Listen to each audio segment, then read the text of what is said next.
కొన్ని మూవీస్ చేసేటప్పుడు కానీ ఈ వైజ్ చూసుకునేసరికి భూతద్దం భాస్కర్ నారాయణ ఈ టైప్ కొన్ని కాన్సెప్ట్స్ మీరంటే ఏ విధంగా వర్క్ ఇప్పుడు దాకా మెలోడీ సాంగ్ హృదయం ఈ టైప్ మెలోడీ సాంగ్ చేస్తూ ఒక్కసారిగా కొంచెం హర్రర్ టైపు ఈ టైపు ఏ విధంగా మీరు హోంవర్క్ చేస్తారు, దాన్ని ఆడియన్స్కి ఏ విధంగా మీరు ఎక్స్ప్లోర్ టైప్ ఇలాగా చేసే ఉద్దేశం కానీ? అంటే ఏం లేదు, డెఫినెట్గా ప్రతి సినిమాకి ఒక సౌండింగ్ అంటూ క్రియేట్ చేయాలి.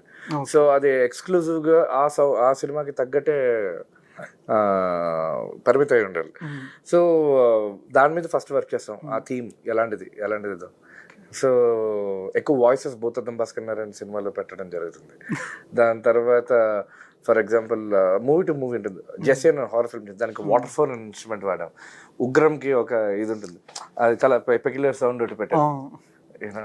అది నెక్స్ట్ హైలైట్ ఉంటుంది కొన్ని సీన్స్ లో థియేటర్ లో, మాస్ థియేటర్ సింగిల్ స్క్రీన్స్ లో. నేను వెళ్ళాను సందేహం. అది యాక్చువల్గా ఒకసారి పెడితే వెనకాల కూర్చుని మ్యూజిక్ డైరెక్టర్ అని తెలియదు, ఎవడరా మ్యూజిక్ డైరెక్టర్ ఎలా కొడుతున్నాడు అని చెప్పి అరుస్తున్నారు. మేమైతే పెద్దగా నవ్వుకున్నాం. సో వాళ్ళు ఎంజాయ్ చేస్తారు.